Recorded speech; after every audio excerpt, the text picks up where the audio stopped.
Dwi'n Llundain am ryw reswm. Dwi'm yn gwybod pam, rhywbeth i wneud efo dringo.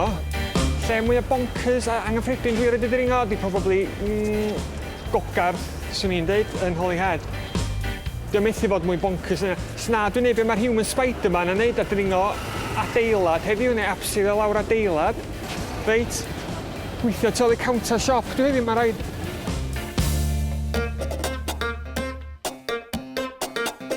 Nes i ddechrau dringo de efo met o gwaith cefeds yn Indiwol ac yn Beacon yn dre. Cyn symud allan wedyn, a mynd i dringo i llefydd fatha Gogarth, Tremadog, Llanberis, Peak District, Lake District, Sbaen. So ia, dwi'n neud o wan ers tua 8 mlynedd. Dwi'n mynd yn bod yn hawdd. So dwi'n dod i fyny fe rhyw schemes bob blwyddyn. Fa flwyddyn dwytha nes i seiclo India, felly dwi'n gorfod neud y pethau nuts ma, jyst beidio bod yn bod, basically. So, dwi'n chwilio am gliws fan efo bod ni'n gorfod neud, dwi'n mynd yn gweld billad rhwng dy fi. Dwi'n meddwl am i lawr grisia. Dwi wedi weld o wan, do. So, mae gennym ni vertical chill, real indoor climbing. Interesting, bach yn fach, yndi? Ond dwi'n gwybod pa mor uchel, de, gan i weld hwn. Yn ei holi. Right? Connor, I'll be seconding on your ice while we're just waiting for the instructor. Okay. First things first, I need you to fill in one of these release forms. Reit, so na fi, dwi'n gorfod seinio yn enaid drosodd i'r pobol yma. Dwi'n gwybod hyn yn marw hwn chwaith, so dwi'n dechrau mawr. So maen nhw'n newydd eithaf fi bod i'n -5 tu fewn efo sioc fawr. Fatha, maen nhw'n anghofio, dwi'n meddwl bod fi'n byw yn Gymru, lle mae -5 hanner y flwyddyn. You said you've never done any before? I've never done ice climb, but I've done enough ice walking. Yeah. Mae'n eitha hawdd, dwi'n meddwl, gan i weld yn llawer iddi. Gan i weld famous last words. Mae'n teimlo naturiol i fi, de. Mae cadw cydbwysedd a iwsio traed fwy na dilo a breichio, mae'n fath debyg. Dipyn haws na dringo swbeth.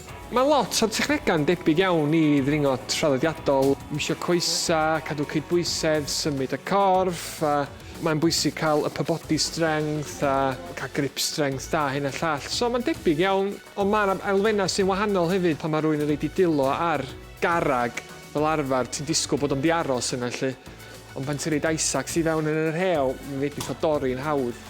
Weithiau pan mae rhywun yn dweud, o, hwnna'n edrych yn hawdd. So, fel arfer, dydi o ddim. Mae rhywun yn neud o edrych yn hawdd, ond dydi o ddim yn hawdd. Ond tro yma, yn tro gyntaf dwi'n meddwl erioed, mae'n actually edrych yn hawdd, a mae'n oce, mae'n hawdd. Ond dwi'n mynd i drio'r steep incline a gweld pa mor anodd dwi'n ac. Mae'n un eitha diddorol, mae hwn dipyn anoddach a fwy technegol. Dwi'n licio trio at least pethau unwaith. Yn enwedig os di'n rhywbeth sy'n rownd yn ardal ni, mae'n cyn gymaint o bobl sy'n byw yn lleol sy'n rhoi i dringo. Dyna dy hyn i gyd. Dwi'n teimlo, mae pobl yn trafeilio o filltiroedd a filltiroedd i ddod i Gymru i wneud y pethau yma, a da ni'n wneud o'n hynna. So dwi wedi gorfod dod i Llundain i wneud hyn heddiw. Ie, so mae'n le da i ddysgu, I suppose. Chos yn amlwg, mae beth fel independence ar dywydd. Mae'r ger, gyda fi mae'r crampos, gyda fi mae'r sgidiau gyda fi. Yn barod i fynd i wneud o, so mae'n reit cool fi. Dwi'n eitha hapus bod fi wedi dod i fama heddiw i wneud hyn. Dyma mae'r bab na gwneud hyn. Oce, diolch yn bulge hir iawn. Ond, na. Na iawn. Cool. Trio fo. To nesa, mae yna geia calad yn Gymru. Right. Okay, right. Cool, yeah.